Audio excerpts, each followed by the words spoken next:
3. Good luck. Hello, everybody.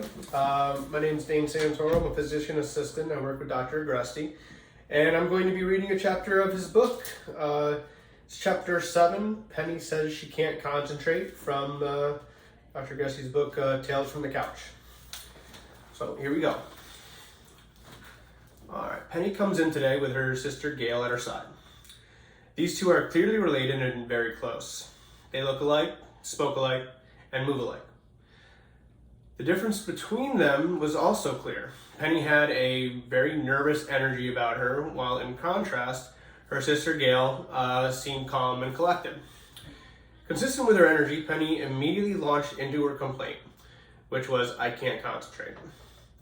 When I asked her to expand on what was going on, she said, in about the last 6 months, I can't concentrate. I'm getting overwhelmed. I get confused. I forget things and I lose track of things. And I start things, but I can't finish them.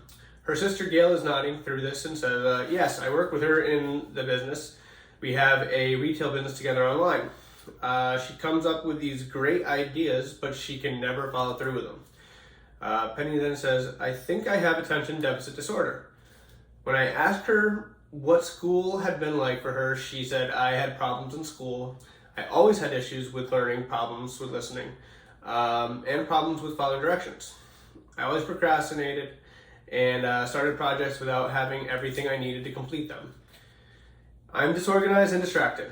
I've always had problems following through, so it was tough for me to learn. I always had to sit in the front of class, and I always had to study alone in complete quiet with no distractions. I said, that does sound like attention deficit disorder. Have you ever been diagnosed with that before?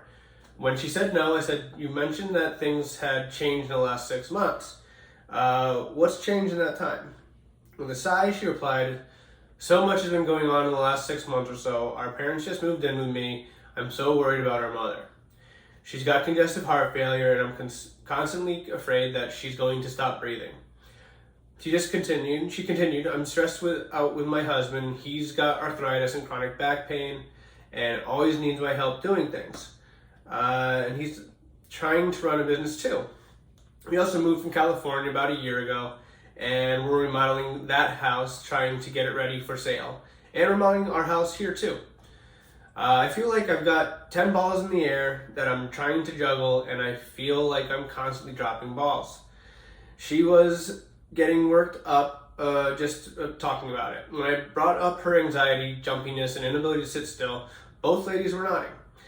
Penny seemed on the verge of tears as she said, I can't stop worrying all the time. I'm worried about my mom worried about my mother's going to die. I'm worried my husband is going to be permanently disabled and not able to work again. I'm worried about managing all the time, everything to do with the business, which is growing all the time.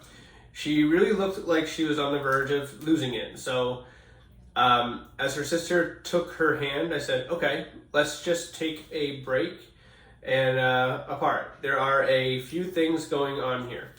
As for the attention deficit disorder symptoms, you do have those symptoms. You may have ADD, that's a possibility.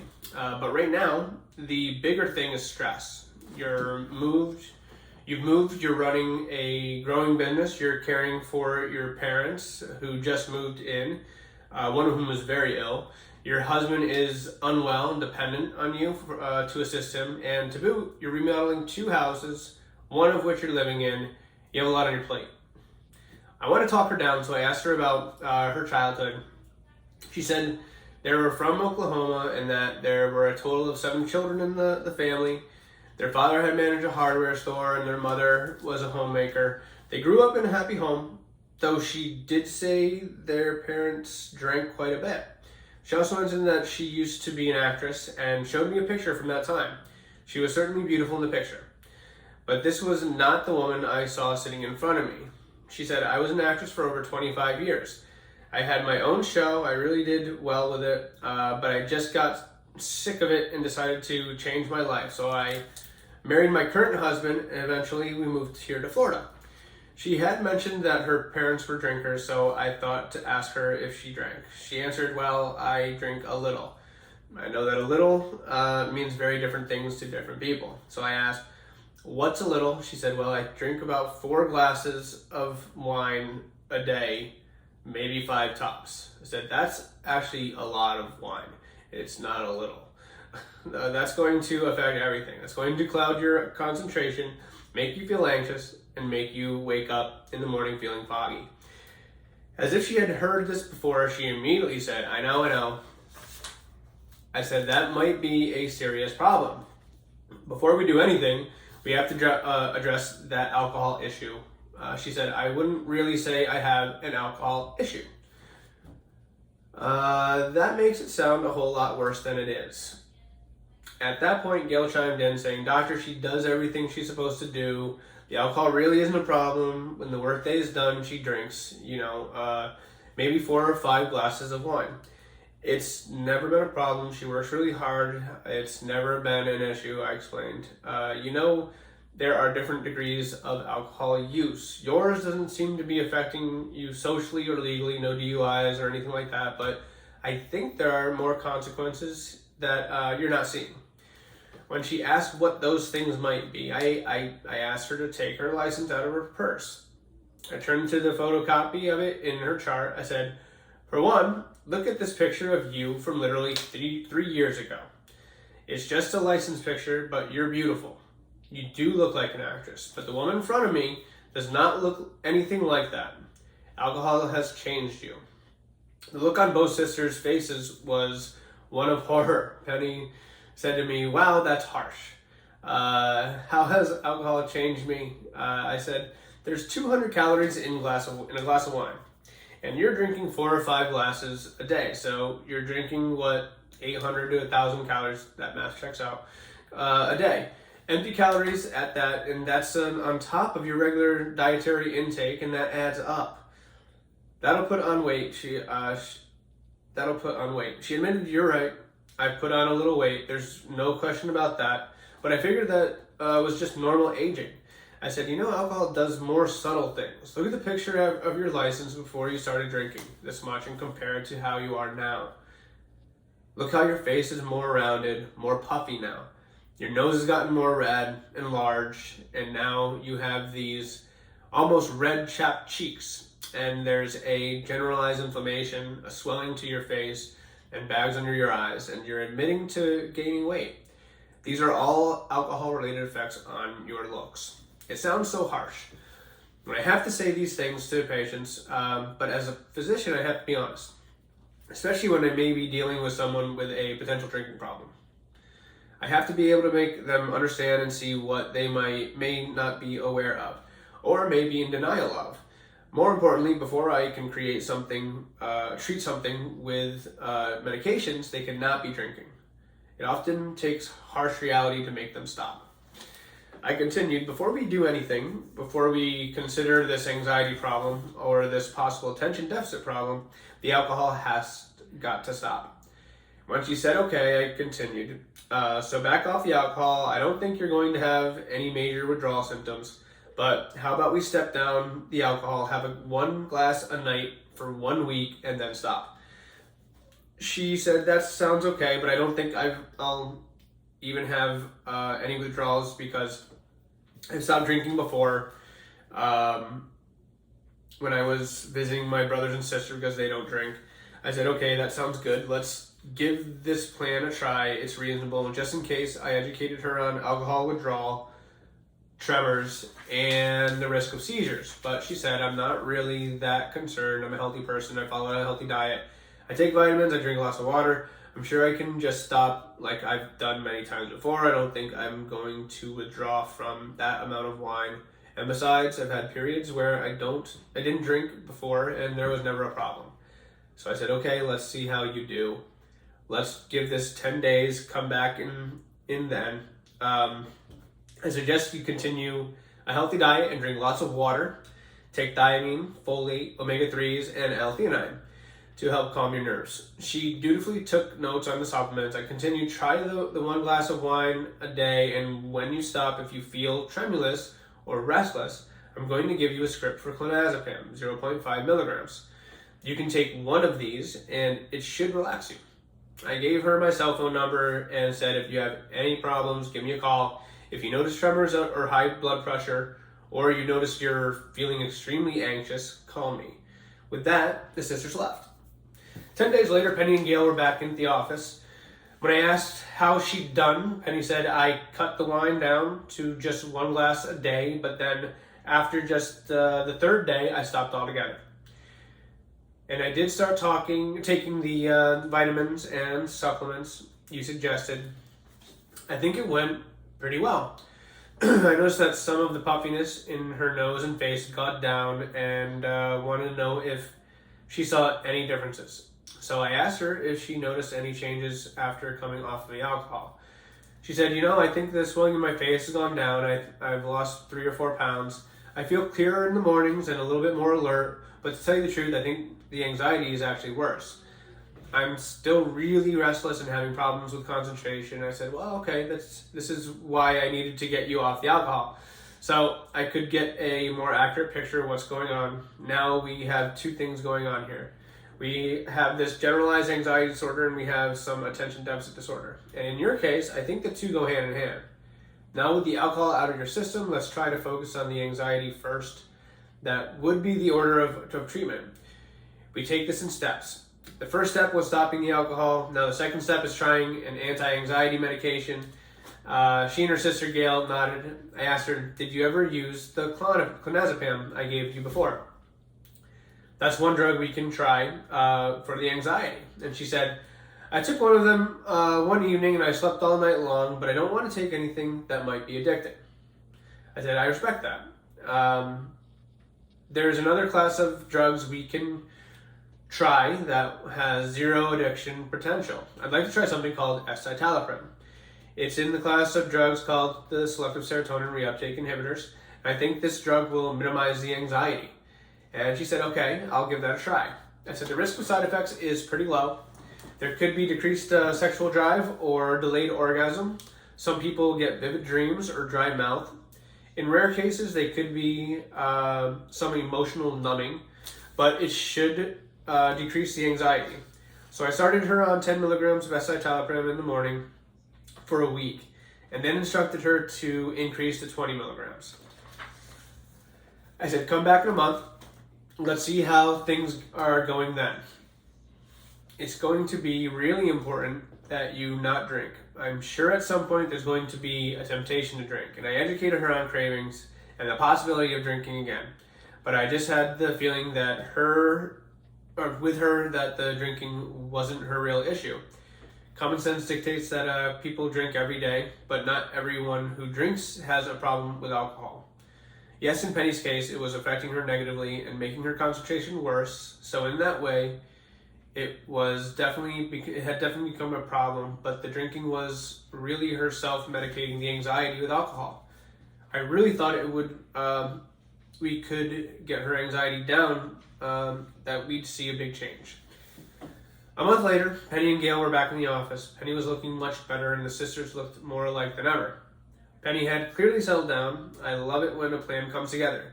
He got that from the A-team. When I noted aloud that how much better Penny looked, Gail chimed in saying, Doctor, doesn't she look great? She's much less anxious, Penny said. I really do feel better. I've been walking on the beach to exercise, and I haven't had a sip of alcohol. And I've lost 8 pounds. Her skin looked much better. Her face wasn't puffy, and the bags under her eyes were gone. She had a little tan from being in the sun. She was much calmer, and she said the business was better than ever. I said, you're looking much better. She said with a smile, you have the pictures of me that you pointed out on our first visit. I'm going to try and look like me again. And I said, great. Well, now maybe we need to meet for some sessions just to focus on how to deal with these stressors in your life. It seems like you take everyone's responsibilities into your own psyche and incorporate their worries into yours. And that just makes everything worse. You can't help anyone if you aren't helping yourself. Worrying that your mother's going to stop breathing during the night is not going to help you. Let's just shift your focus to doing the best you can to keep her healthy. And if something happens, it happens. But worrying is not going to prevent it. That's going to be a key issue here. Let's focus on what you're doing right now and stop worrying about what's happening in the past and what you think is going to happen in the future. Let's just focus on thinking about now and stop projecting about what's going to happen with your business, what's going to happen with your home renovations, what's going to happen with your husband's back, what's going to happen with your mother, and what's going to happen to everyone else. You're always worried about the what ifs. Let's just be in the now, and let's just focus on everything you can do to make today better. And then we can work on strategies to maybe start delegating responsibilities. You take everything upon yourself and it's getting overwhelming. That would be overwhelming for anyone. Maybe you can start giving certain tasks to other people. I knew that Penny was one of these individuals that has to do everything herself. Otherwise, she felt it wasn't done right. Her sister Gail chimed in and said, sis, you know I can handle more with the business. All I need is a little direction from you, and I can take it from there. I said, excellent, that should be the plan. You delegate some responsibilities to Gail, fill her in on what you're wanting, and let her take it from there. Both sisters nodded, but I could see some signs of stress on Penny's face. The two of them had this very close relationship, almost like they were one person. And so, believe it or not, the sessions took place with the both of them each time. Very unusual, but I actually felt like at that point I would make more progress with them together than I would apart. So we started psychotherapy sessions, and it was always the two of them, Penny and Gail together. I let it go that way for the time being because it seemed to be working, and I make a point to never argue with success. But eventually, after several sessions, Gail said, I'm actually feeling better now that Penny is making progress. I think we've covered everything I need, so Penny and Gail and I decided that next appointment, I'd see Penny alone. Next session, Penny came in alone and sat down. I said, well, Penny, the alcohol is out, the anxiety seems to have subsided, but in our previous sessions, I'm still seeing some problems with the attention deficit disorder. When she agreed, I said, we have worked on behavioral techniques for the attention deficit, but those can only go so far. I didn't want to do this before, but what we could try now as a next step is introduce a drug for the attention deficit disorder. Because you're still distracted, you're still not focused well, you're still moving from project to project and not getting things done. You're still disorganized, and this has been a pattern throughout your whole life. Penny didn't argue. She simply nodded and said, and asked, does this mean another drug? I said, yes, if you want to treat it. It does. I use a drug called lisdexamfetamine, which is a slow-acting, slow-release amphetamine that you take once a day, and it just helps you focus. There is a risk of possible abuse or dependency, but it's very low. You can't really overdose on it, and I don't really see a withdrawal with it, but I think it could be a big help to you. It could make a dramatic difference. With some trepidation, Penny agreed to try it. So I started her on 20 milligrams of this drug called lisdexamfetamine to help her focus. I said, let's give this a try. Let's just give you a week's worth of medicine and see how it does. She comes back the next appointment with her sister Gail in tow. She had clearly lost more weight. Her skin was getting more toned and tan. And I said, you know, Penny, you're looking really well. She said, thanks. I'm really trying. I'm taking the vitamins, I'm exercising, I'm eating right, I'm not drinking, I don't like taking your medicines, but my anxiety is down. I am more focused now, and I am doing much better. I said, with all you have had going on, we had to separate the different issues. There was the alcohol use, there was the anxiety, and then there was the attention deficit disorder. The anxiety was driving the alcohol use, and the alcohol use and the anxiety were both making attention deficit symptoms worse. So we had to take it step by step. It's rare that I see a patient with just one problem. That's very true. Patients are complicated, their problems are complicated, and the solutions are equally complicated. I continued, we removed the alcohol from the equation so we can treat the generalized anxiety. And only after that could I really make an accurate diagnosis of your attention deficit disorder. So we treated in that fashion, and she has done very well. And she is starting to look like her old self from that picture again. She's comparatively happier than when we started. Though things are still tough, her mother is still dying of congestive heart failure, and her husband has still got serious back problems with the arthritis in his spine, to the point where he has trouble walking around on his job. Also, her retail business keeps growing, so even though that's good, it still causes stress. And then there's remodeling 2 homes and living in the construction zone for another 8 months. Penny has more than enough on her plate for sure. So things are still pretty chaotic, and we continue to meet. During sessions, we continue mindfulness psychotherapy, and I try to encourage her to organize and delegate responsibilities rather than assuming responsibility for everything. She developed some tolerance for lisdexamphetamine, and eventually I had to increase her on that. But with that, the escitalopram, no more alcohol, and meeting every 2 weeks, things have dramatically improved. So Penny came in saying she can't concentrate, but it turned out to be a whole lot